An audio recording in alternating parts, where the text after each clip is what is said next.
2020년 4월 8일 고난주간 수요일 예배 하나님 앞에 드리겠습니다. 먼저 사도신경으로 우리의 신앙을 고백하겠습니다. 나는 전능하신 아버지 하나님 천지의 창조주를 믿습니다. 나는 그의 유일하신 아들 우리 주 예수 그리스도를 믿습니다. 그는 성령으로 잉태되어 동정녀 마리아에게서 나시고 본디오 빌라도에게 고난을 받아 십자가에 못 박혀 죽으시고 장사된 지 사흘 만에 죽은 자 가운데서 다시 살아나셨으며 하늘에 오르시어 전능하신 아버지 하나님 우편에 앉아 계시다가 거기로부터 살아있는 자와 죽은 자를 심판하러 오십니다. 나는 성령을 믿으며 거룩한 공교회와 성도의 교제와 죄를 용서받는 것과 몸의 부활과 영생을 믿습니다. 아멘. 찬송가 340장 드리겠습니다.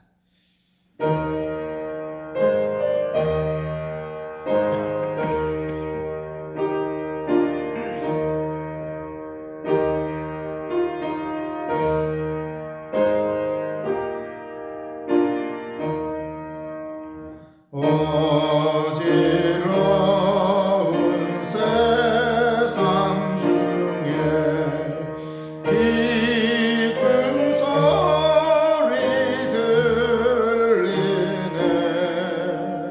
예수 말씀하시기를 믿는 자여 세상 헛된 신과 영화 모두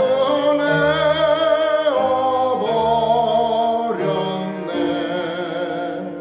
예수 친히 하신 말씀 날 더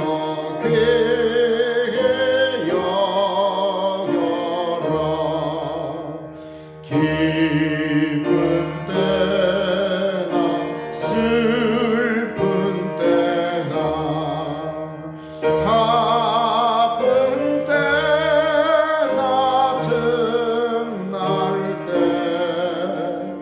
예수 친히 하신 말씀 날 더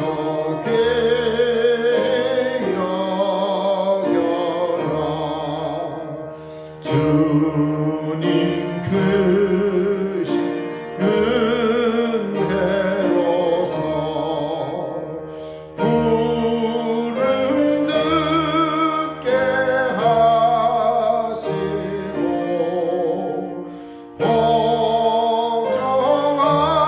복종하는 마음을 주사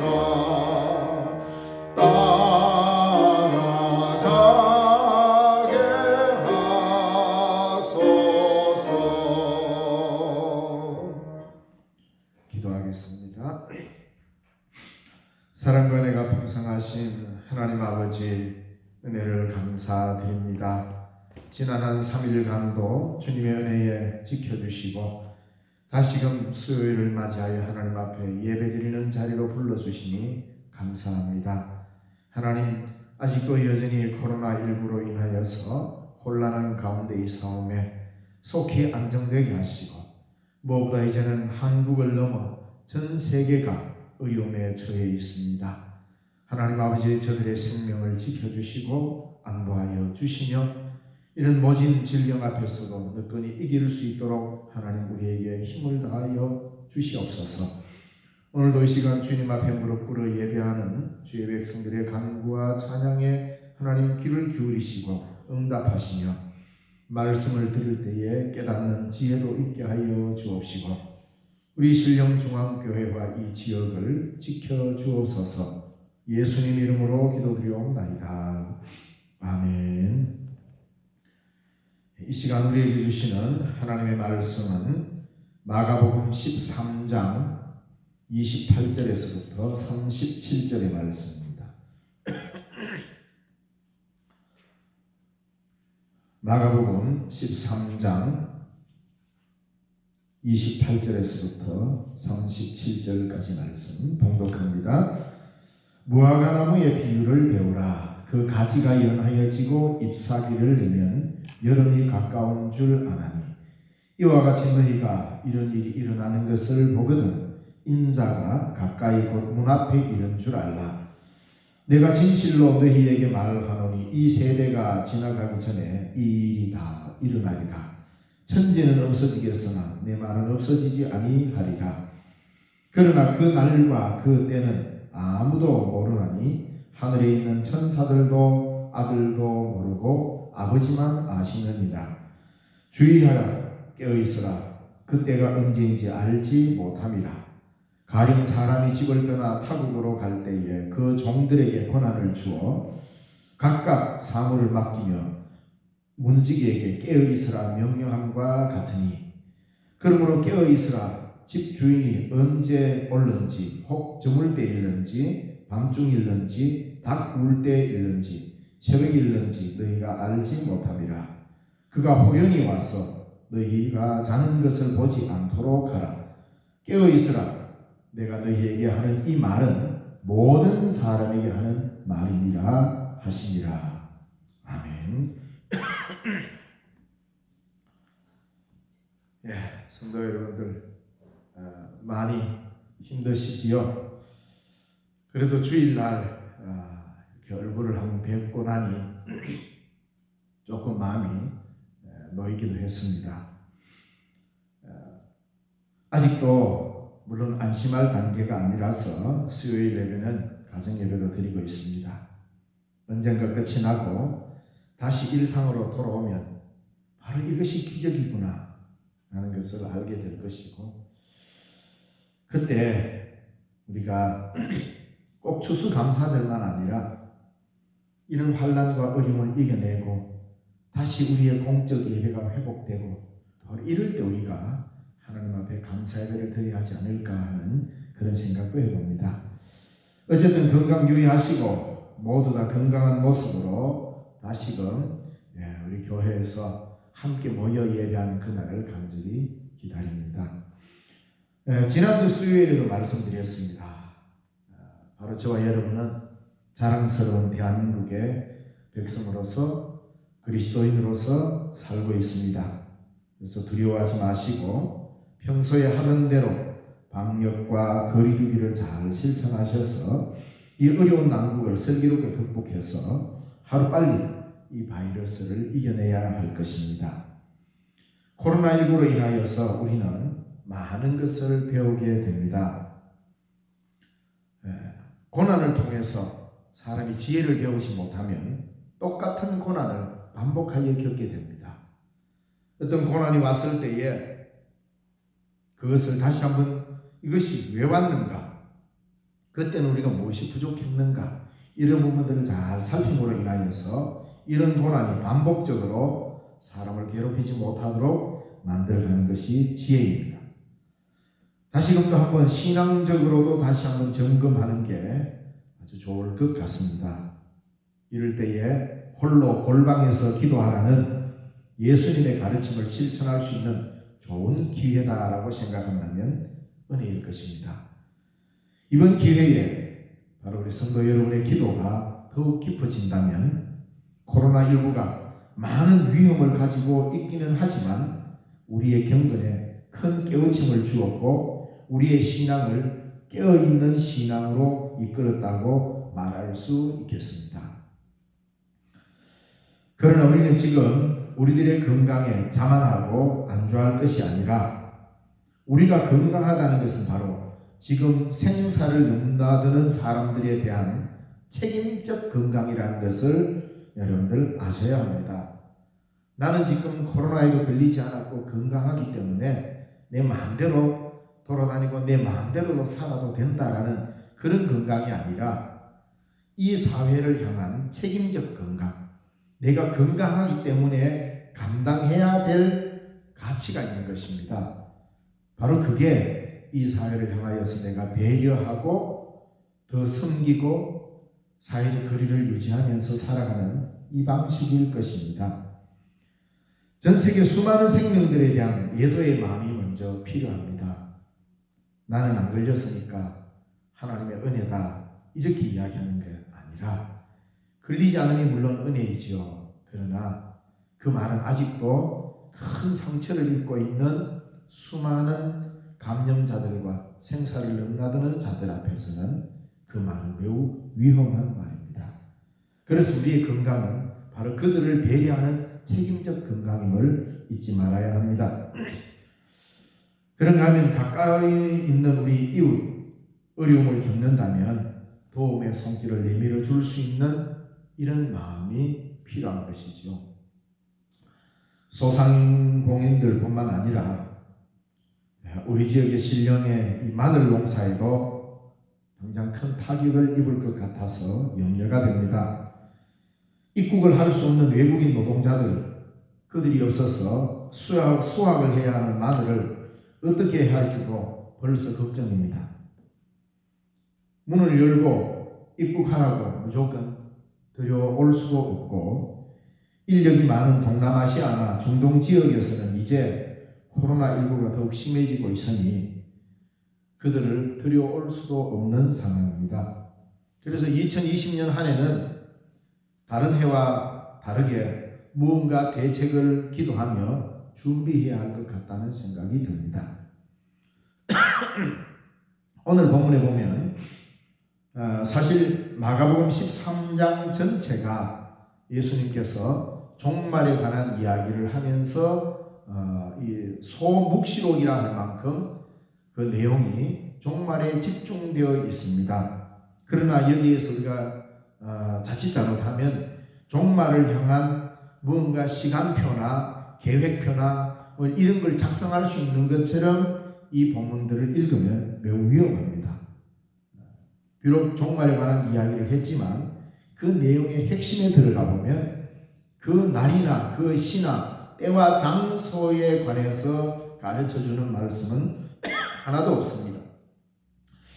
그래서 오늘 읽은 본문 중에 28절 그 마지막 단락에서 무화과나무의 비유를 배우라라고 말씀하시는 이 본문을 택해서 이 본문 중에 가장 많이 등장하는 깨어 있으라라는 이 말씀으로 제목을 잡았습니다. 무화과나무는 아직도 우리나라에서는 싹이 안 나옵니다. 무화과나무는 다른 나무에 비해서 잎이 조금 늦게 나오죠. 그러다 보니 우리나라나 이스라엘 쪽이나 이 무화과나무가 잎이 나면 바로 이제 여름이 다가왔다는 것 누구나 아는 거고, 바로 이 비유를 예수님이 하신 것이죠. 너희가 무화과나무가 잎이 가지가 연하여지고 잎이 나오면 여름이 가까운 줄 알듯이 라고 시작하죠. 이와 같이 너희가 이런 일을 일어나는 것을 보거든. 이 말은 13장 전체 앞에 나왔던 이런 말들입니다. 여러 가지로 나라와 나라가 싸우고 민족이 싸우고 난리가 일어나고 서로 형제간에 믿지 못하는 이런 일들이 막 일어나게 되고 하는 이런 어떤 어려운 사건들. 자, 그런 종합적으로 여러 가지로 환난과 어려움이 막 일어납니다. 첫째 기근과 지진이 일어납니다. 그래서 이 지구가 완전 폭삭 내려앉아야 이게 멸망이냐? 성경은 그렇게 말하지 않고 있습니다. 바로 그런 절망 가운데에서도 그리스도께서 오셔야 이것이 종말이라는 겁니다. 그래서 이 오늘 본문의 말씀에 가장 많이 등장하는 예수님의 부탁이 뭡니까? 깨어 있으라. 깨어 있으면 그 깨어 있는 자에게는 이 종말이 파국적 종말이 아니라 예수 그리스도를 영접하는 종말이라는 것이지요. 자, 그렇다면 깨어 있다는 것이 무슨 말씀입니까? 잠을 자지 말라는 문자 그대로의 뜻으로 받아들이는 분은 아무도 없을 것입니다. 그리고 깨어있다는 이 의미도 다 잘 알 겁니다. 정신은 차리고 있어야 되겠구나. 뭐 이 정도는 우리가 다 아는 의미 아닙니까?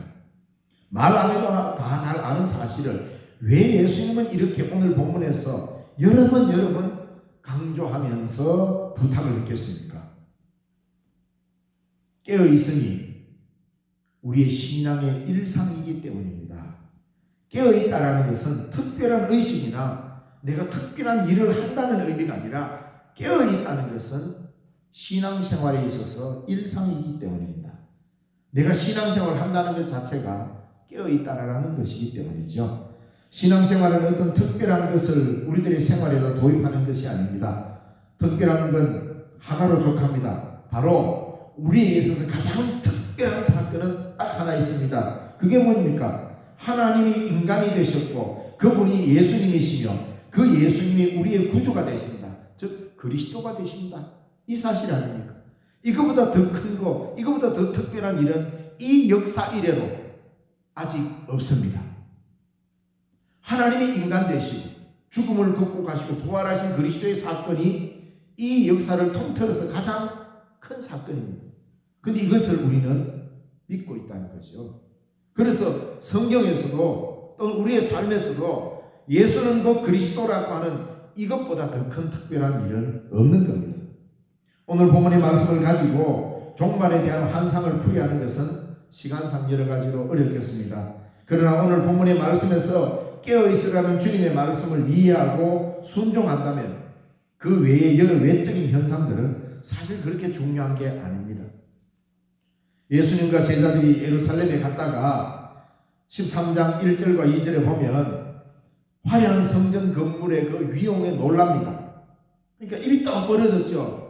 얼마나 멋지고 아름답게 건물을 지었으면 그렇게 말했겠습니까? 헤롯 임금이 40년간이나 지었으니 얼마나 대단했겠습니까? 그런데 예수님께서는 그 화려한 성전을 딱 쳐다보시고는 바로 한마디로 이 건물을 보느냐? 돌 하나도 돌 위에 포개지지 않고 다 무너지겠다 라고 하며 끔찍한 파멸을 선고하고 있습니다. 그냥 단순한 하나의 건물이 무너지는 게 아닙니다. 성전이 무너진다는 겁니다. 그럼 뭘 말합니까? 유대인들에게 있어서 성전은 그들에게 있어서 모든 것이고 심장입니다. 이것이 무너지겠다라고 말씀하신 거죠.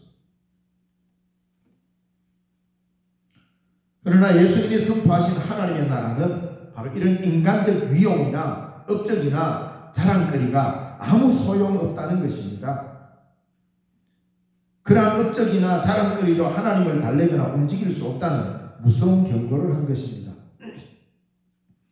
그런데 사람들은 하나님을 자신들의 업적이나 성취를 통해서 달래려고 하는 것이지요. 이것이 바로 유대인들에게는 율법주의요 성전주의로 나타나게 된 것입니다. 이것은 예수님 때만의 문제가 아니고 오늘에도 여전히 모양만 약간 바뀌었을 뿐 여전히 신앙을 해치는 것으로서 우리 가운데 자리 잡고 있습니다. 종말에 다시 말해 예수님을 맞이하는 데 필요한 것은 우리들의 업적이 아니고 우리들의 삶이 어디를 향하고 있는가의 문제이고 내가 예수님의 제자로서 또한 하나님의 자녀로서 그 자리값을 잘하고 있는가 이것이 문제인 것입니다. 종이면 종답게 자기 직무에 충실하게 되는 것입니다. 지금 우리들의 신앙생활에서 내가 원하는 무언가를 이루려고 욕심내다 보면 유혹에 빠지게 됩니다. 선악과를 따먹는 것과 같이 사람들은 미혹되어서 거짓의 포로가 되기도 합니다. 13장 5절의 말씀에 예수께서 이르시되 너희가 사람의 미혹을 받지 않도록 주의하라. 많은 사람이 내 이름으로 와서 이르되 내가 그라하여 많은 사람을 미혹하리라. 왜 여기에 미혹됩니까? 종교적 업적주의에 물들게 되면 사람에게 미혹됩니다. 왜 신천지에 미혹됩니까? 다른 거 아닙니다. 종교적 업적주의일 뿐입니다. 하나님의 나라는 이 세상의 권력 구조 안에서 찾는 것이 아니기 때문에 세상이 우리를 미워할 수 있을 것입니다. 마가복음 13장 9절에서 13절에 나오는 내용이 그 이야기를 하고 있는 것이고 그러나 환란이 세상에 온다 해도 그 시와 기간은 하나님의 주권에 있음을 알고 믿고 인내하는 것이 신앙입니다. 아무리 세상이 무너지고 고달파도 우리를 향한 하나님의 그 구원의 약속의 말씀은 끝까지 사라지지 않는다는 이 믿음이 우리를 살게 할 것입니다. 이게 신앙인 것이죠. 앞서 말씀드린 대로 깨어있다는 것은 방향을 잃지 않는다는 뜻입니다. 우리는 하나님의 나라를 향한 방향을 잃지 않아야 하고 우리에게 주어진 현재의 삶을 성실히 살아가야 할 것입니다. 종말의 주권은 오직 예수님에게 있는 것입니다. 시간이 흘러가다 보니까 언젠간 저절로 종말이 오는 게 아니라 이 종말의 사건은 아버지의 뜻에 있는 것이고 모든 끝은 하나님의 주권에 달려 있습니다. 우리가 어떻게 한다고 해서 종말이 오는 게 아니라는 것입니다. 지금 내게 하나님의 말씀이 선포되고 앳된 나의 죄악의 삶이 끝내면 그것도 구체적인 나 개인의 종말일 수 있다는 것입니다. 깨어있지 못한 사람은 자신만을 위한 삶을 사는 사람입니다. 깨어있는 사람은 타인을, 즉 이웃을 위한 삶을 사는 사람입니다. 나의 건강을 지키기 위해서만 마스크를 낀다면 이 사람은 조금 덜 깬 사람입니다. 타인을 위해서 내가 마스크를 낀다면, 그리고 그 이웃을 위해서 기도한다면 그 사람은 깨어있는 사람입니다. 바로 그런 사람이야말로 종말을 준비하는 사람이겠죠. 그리스도를 기다리는 사람이라 이 말입니다. 종말을 준비하는 것은 바로 이렇게 삶에서 준비하는 것입니다. 특별한 의식을 행함으로써 준비하는 것이 아니라 우리들의 일상에서, 그리고 이런 코로나19가 우리에게 왔을 때에 우리가 어떻게 이웃을 대하는가가 예수님을 기다리고 종말을 기다리는 사람의 태도다 이 말입니다. 그래서 예수님은 깨어있어라. 그 깨어있음이 어떻다는 겁니까?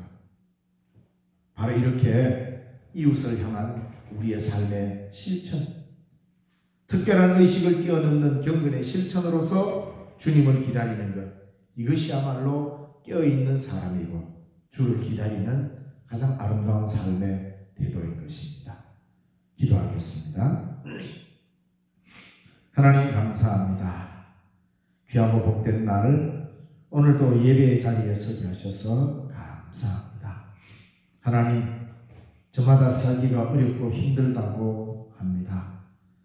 코로나19로 인하여서 얼마나 많은 사람들이 고통에 있고 얼마나 많은 사람들이 위급한 삶을 사는지 뉴스를 들을수도 알고 또 많이 접하고 있습니다.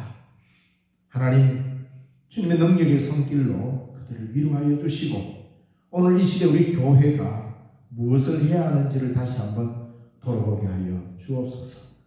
깨어있어서 이 시대를 이겨내는 하나님의 거룩한 백성들이 다 되게 인도하여 주옵소서. 예수님 이름으로 기도드리옵나이다. 아멘. 찬송가 149장 찬양드리겠습니다.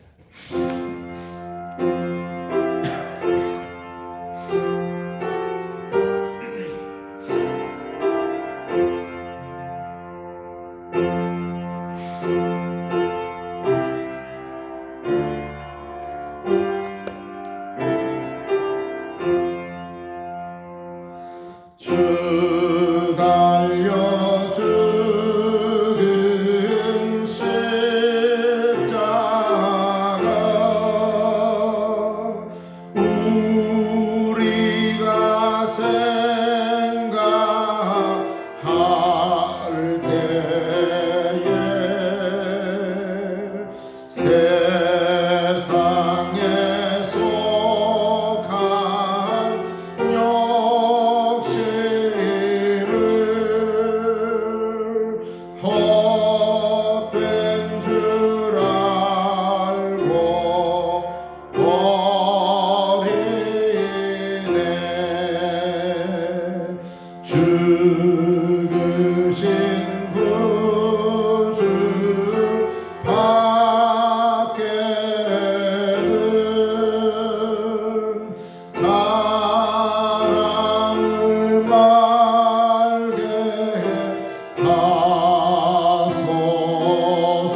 기도하겠습니다.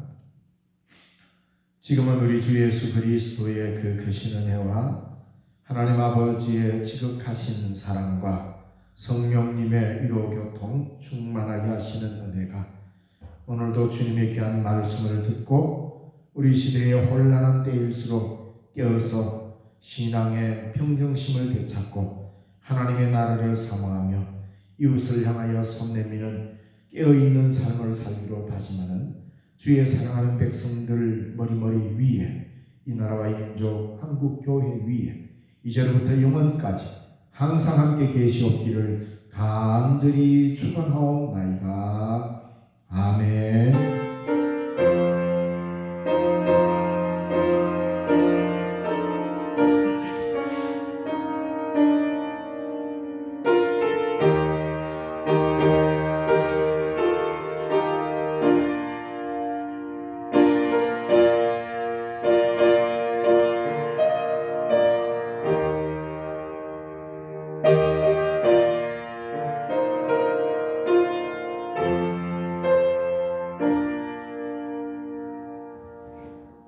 예배 모두 마쳤습니다. 평안한 하루 되시기 바랍니다.